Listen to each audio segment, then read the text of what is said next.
tidak memiliki gagasan sistem politik yang pakem. Dalam sejarahnya, praktik politik Islam bersifat dinamis. Bentuk dan sistemnya menyesuaikan dengan konteks zaman dan kondisi global. Sepeninggal Rasulullah SAW, umat Islam menggunakan sistem pemerintahan dengan bentuk kekhalifahan yang memang sesuai dengan realitas historis pada waktu itu. Berbagai diskursus tentang pemimpin ideal dan bentuk pemerintahan turut mengiringi adanya praktik politik tersebut.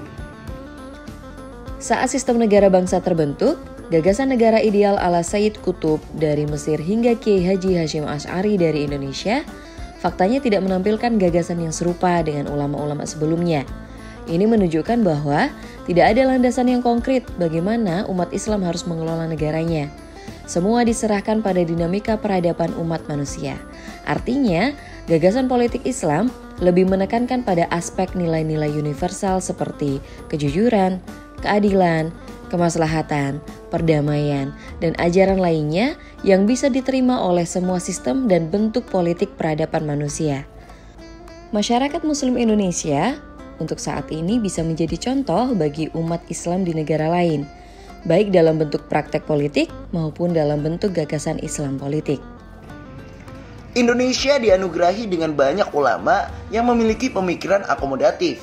Ulama yang mampu menjadi penggerak umat dalam koridor kebangsaan sekaligus keislaman.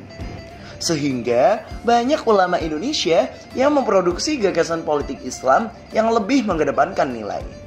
Semua gagasan mengenai Islam politik diambil dari sumber teks Al-Quran dan hadis yang diterjemahkan ke dalam bahasa yang bisa diterima oleh semua masyarakat muslim di Indonesia. Keadaan tersebut didukung dengan realitas historis muslim Indonesia yang sejak awal dikenal dengan keragamannya. Secara praktik, masyarakat muslim Indonesia telah memberikan contoh bagaimana cara hidup dengan nilai toleransi, perdamaian, persahabatan, persatuan dalam hidup kesehari-hari.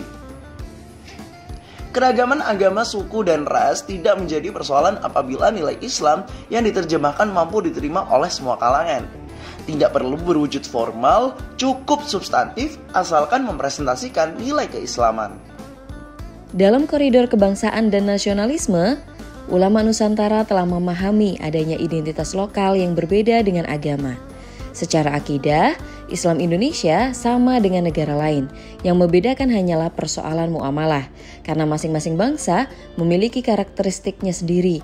Jika ada persoalan relasi antar umat manusia, maka akan diserahkan pada hasil ijtihad manusia sendiri, termasuk perihal politik. Pembedaan urusan relasi manusia dengan akidah misalnya, pada kasus ketika pemerintah Indonesia menjadikan Pancasila sebagai asas tunggal organisasi. Kiai Haji Ahmad Siddiq dan Gus Dur menyambut baik hal ini karena melihat ideologi Pancasila sebagai pedoman yang mengatur relasi antar manusia. Tidak bisa dianggap sebagai agama, sedangkan Islam adalah agama, bukan ideologi atau pandangan politik. Contoh di atas adalah bukti bagaimana kedua ulama tersebut telah berhasil mendialogkan urusan agama dan urusan negara. Masing-masing unsur diletakkan pada koridor tertentu sehingga tidak ada tumpang tindih dan saling toleransi. Serta kedua elemen itu juga tidak bisa dipisahkan sebagaimana konsep awal negara sekuler.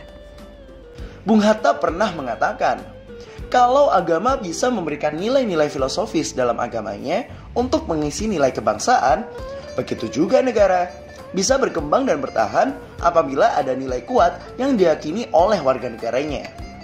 Semoga modal pengetahuan dan praktik keberislaman bisa menjadi anugerah yang diberikan Tuhan kepada bangsa Indonesia.